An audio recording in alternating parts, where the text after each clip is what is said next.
I never imagined I'd be packing up my office at Andover Tech on a gray Thursday morning in Seattle, staring down at a cardboard box filled with the last 4 years of my life. The sleek corner suite I had worked my way into, with missed holidays, sleepless product launches, and boardroom battles, now felt hollow, as if it belonged to someone else entirely. "You've got 30 minutes, Clara," said Benjamin Andover from the doorway, his umbrella dripping onto the polished floors. His tone was detached, almost smug, as he straightened his designer coat. "Danielle will be stepping in as VP of Strategy immediately." Danielle, my cousin. The same Danielle who didn't even finish college, who bounced between passion projects until 2 months ago when she suddenly decided tech was fun. She'd walked in with a title and a corner desk, thanks to cozy ties with Ben's wife. I gently placed my awards into the box. Team Leader of the Year, Best Performing Division, and the plaque marking our $20.00 M-Series B milestone. Each one a silent witness to the hours, the sacrifices, the grind. Tossed aside like they meant nothing. "Oh, and your badge?" Ben added, raising an eyebrow. "Security protocol. We can't take chances." I handed it over without hesitation, the corner of my mouth twitching. What he didn't know, what no one at Andover knew, was that I held the deed to the building through a quiet entity called Marlowe Ventures. A name borrowed from my grandmother. I was their landlord. "Of course," I said smoothly, "though I'd suggest someone look over the lease clause we discussed. Marlowe sent a notice yesterday." Ben waved it off. "Danielle can handle it. She's better with people than you ever were." If only he understood. The clause wasn't about a rent review. It was the trigger, termination within 24 hours for any tenant found violating fair employment clauses, like, say, wrongful dismissal tied to nepotism. As I placed the last item into my box, a photograph of me at 14 standing with my grandmother in front of this building before renovation, I could still hear her voice. One day, they'll learn that power isn't about titles. It's about deeds, and who holds them. By 17, I'd mastered zoning law. At 26, I owned this address. And now they were standing on my ground. By 21, I'd founded Marlowe Ventures using the inheritance my grandmother left me, and by 24, I owned the building that Andover Tech now leased, offering them a competitive rate not because I needed their money, but because I always knew a day like this would come. "One more thing," Ben Andover said as I picked up my box. "The severance package we discussed? The board thought it would be better allocated as part of Danielle's signing bonus." He tilted his head, mock sympathy barely disguising his smugness. "I'm sure you understand. Family first, after all." Family first. I'd heard that phrase so many times it was practically a lullaby. When Danielle needed help paying off her credit cards, my parents drained my college fund. When she totaled her Audi and needed a new one overnight, I was told to be grateful I even had a bus pass. And when she decided she wanted my job, our parents called to gently remind me how selfish it would be to stand in her way. "Of course," I replied, brushing past him. "Family first." The elevator ride down was silent, but my thoughts moved quickly. By now, my attorney, Naomi, would have received my green light. The paperwork was ready. The eviction notice would land on Andover Tech's legal desk by sunrise, citing a breach of the lease's ethics clause, wrongful dismissal with documented evidence of nepotism, targeted rumors, and a hostile work environment. I had the receipts. Every word, every meeting, every whisper. In the lobby, Danielle stood with Elaine Andover, perfectly poised in a tailored blush blazer. Danielle smirked as if she'd won. "Glad you're clearing out," Elaine sneered. "Danielle wants to redesign the entire floor. Your taste was cold." Danielle gave a sheepish shrug. "I'll take care of things, Clara. I promise." I stepped back when she reached for my arm. "Just like you took care of the narrative, right?" "Oh, don't be so dramatic," Elaine said, rolling her eyes. "It's just business." Just like it wasn't personal when Danielle hinted I was emotionally unstable. Just like it wasn't personal when she spread lies about me flirting with clients. Just business. "You're right," I said, my voice calm. "It is just business." Outside, the rain had finally stopped, but a storm still lingered in the air. I placed my box in the back seat of my silver sedan. Not flashy, not new, But mine. My reflection in the window didn't show defeat, it showed ownership. I didn't look like someone who had been defeated. I looked like someone who was about to win. My phone buzzed with a message from Naomi. All documents signed, notice will be delivered at 9 a.m. sharp. I typed back one word, proceed. As I drove through the quiet streets back to my modest home in West Seattle, I thought about what tomorrow would bring. Ben's face when he realized Andover Tech had just 24 hours to vacate their headquarters. Elaine's reaction when she discovered their trusted landlord was the woman they dismissed without a second thought. And Danielle, when she realized her shiny new office would be off limits before she had time to hang a single frame diploma. But mostly, I thought of my grandmother's voice. Real power doesn't come from the tallest tower. It comes from knowing the land underneath it is yours. When I pulled into my driveway, there was nothing flashy to suggest I owned one of the city's most valuable commercial properties. Just a small, quiet home, a carefully tended garden, a mailbox with my name. Another buzz. A message from Danielle. No hard feelings, right? You get it's just business, family brunch on Sunday? I didn't reply. There would be time for brunches and excuses later. For now, I had a job to do. Inside, I stepped into the real control center, my home office. This wasn't the sleek space I'd just been forced to leave behind. It was better. It was real. Here sat the deed to the building, the founding documents of Marlowe Ventures, and the binders, color-coded, indexed, of every shady meeting, every whisper of favoritism, every HR complaint brushed under the rug. I opened my laptop. First, an email to all Andover Tech employees, scheduled for 8:55 AUME. Please be advised that due to unforeseen circumstances, all staff are to work remotely until further notice. Building access will be suspended starting at 9:00 AM. Next, the press release. Marlowe Ventures terminates lease with Andover Tech effective immediately due to documented ethical and contractual violations. Finally, I sent instructions to building security. Change all access codes. Lockdown at 9:00 AM sharp. My phone buzzed once more. This time, from my mother. Danielle explained everything. We're disappointed in how you handled this. I stared at the message, unreadable emotion churning quietly beneath the surface. Then, I turned back to my screen. I wasn't done yet. Why couldn't you just support your cousin? I placed the phone face down on my desk. Tomorrow they'd understand. All of them. That success built on lies, manipulation, and betrayal isn't success at all. It's rot beneath a glossy surface. Outside, the Seattle rain returned, tapping steadily against my window as I finalized the last preparations. In less than 24 hours, Andover Tech would learn what happens when you underestimate the quiet one, the one who stayed late, said little, and observed everything. They thought they were firing an employee. They didn't realize they were waking a landlord who had spent 5 years laying the groundwork for this exact moment. And Danielle?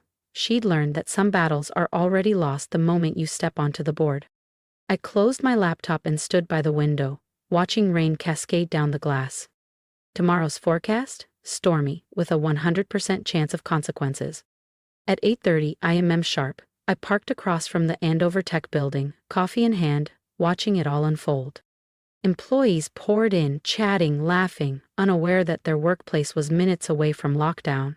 At 8:45, Ben Andover's sleek black Audi rolled in, followed by Danielle's shiny rose gold Tesla. Of course, a coordinated entrance. Her big day. At exactly 9:00 AM, my phone buzzed. A flurry of notifications. Access codes changed. Entrance sealed. Naomi on video. Eviction notice served to a very confused receptionist. From my car, I saw the ripple effect. Employees puzzled at the locked doors, security waving them back, groups forming, phones out. And then the crescendo. Ben stormed out, eviction notice in hand, his face dark with disbelief. He shouted into his phone, barking orders that no longer mattered. My phone rang. Ben, Andover. Straight to voicemail. Then again, Danielle. I watched her pacing near the front doors, lips tight, her designer heels slipping on the wet pavement. I declined. A third time, Elaine Andover, decline. Then came the text from Danielle. What did you do? I stepped out of my car, smoothed my jacket, and walked across the street. Heads turned, murmurs spread. Ben spotted me, eyes narrowing as recognition hit. You, he growled. Eviction notice crumpled in his fist. Marlowe Ventures. It's you. I smiled, voice calm. Good morning, Mr. Andover. I see you've received the notice regarding the lease termination, I said calmly. Ben held up the document, face flushed. This is outrageous. You can't just kick us out. We have rights. Actually, I said, pulling a thick folder from my briefcase, I can. I flipped to a highlighted section. Clause 9, subsection B of your lease agreement. Any breach of ethical corporate governance, including wrongful termination, nepotism, and workplace defamation, constitutes immediate grounds for lease termination. Would you like to review the documentation from my dismissal yesterday? Danielle stepped forward, the confidence draining from her face. This is revenge. You're just bitter I got your job. Took my job? I let out a dry laugh. Danielle, you didn't take anything. You colluded with Elaine to plant rumors about me. You fabricated complaints. You convinced my parents to guilt me into stepping aside. You pocketed my severance. I motioned toward the building behind them. And now? Now you've lost everything. No office, no title, no company address. Elaine elbowed her way through the crowd, her polished calm unraveling. Ben, say something. She can't do this. But Ben was already on his phone, likely with his legal team, and as I watched his expression sink with each word, I knew they were confirming what I already knew. The eviction was airtight, and Marlowe Ventures held every right to enforce it. 24 hours, I announced, my voice carrying over the murmuring crowd. That's how long Andover Tech has to vacate the building. Anything left behind will be treated as abandoned. Ben's voice cracked. You expect us to move an entire company in 24 hours? We have contracts, clients. The same amount of time you gave me to clear out my office, I replied. Nothing personal, remember, just business. Danielle grabbed my arm, her eyes wide and glassy. You can't do this to me. Clara, I'm your family. I gently removed her hand. Exactly, and you always said family first. So that's what I'm doing. I'm protecting my real family, Marlowe Ventures. Phones were out, people were recording. I didn't care. I had waited 5 years for this moment. Oh, and one more thing, I added, pulling a second document from my folder. This is a formal notice of legal action against Andover Tech for defamation, workplace discrimination, and wrongful termination. Ben lurched toward me, fury contorting his face. But Elaine held him back. You'll regret this, he growled. I'll bury you in litigation. I smiled. I'll see you in court. I smiled, thinking about the archive I had built over the last 5 years. Every offhand comment, every backroom deal, every whisper of misconduct, documented. Every email, every meeting recording, every shady transaction, preserved with precision. I looked forward to discovery, I said calmly, watching Ben's expression twitch. I'm sure the board will be very interested in some of the materials I've compiled. That landed. He knew exactly what I meant. The questionable vendor kickbacks, the consulting payments to his golf buddy, the HR complaints swept under the rug, the quiet pattern of systematic exclusion and discrimination. All of it, ready to be unsealed. I checked my watch. You've got 23 hours and 45 minutes left. I'd start packing. As I turned to walk away, Danielle called out, voice trembling. What about Sunday brunch? Mom and Dad already made reservations. I paused, then turned slightly. Tell them I won't make it. I'll be busy leasing to a new tenant, one that doesn't treat loyalty like a liability. The next few hours were chaos. Box trucks lined the street. Employees rushed out with monitors and chairs. Executives whispered frantically into phones. I watched the entire spectacle from Naomi's office across the street, where we were already receiving offers from new tenants. By midnight, Andover Tech was mostly cleared out. I returned to what had been my office. Danielle hadn't even taken down my framed vision board or the founder's quote of the month. I stood by the window watching Seattle's skyline glow in the night. My phone buzzed endlessly. From Mom, "How could you betray your cousin like this?" Dad, "We didn't raise you to be vindictive." Danielle, "You've destroyed everything." But one message made me pause and smile. It was from my grandmother, sent from my late grandfather's old number. He would be so proud. "You're the only one who understood what real power looks like." The next morning, headlines exploded. Andover Tech evicted in corporate scandal. Family feud erupts into business blow-up. But my favorite? Marlowe Ventures steps into the spotlight, the quiet force behind Seattle's property boom.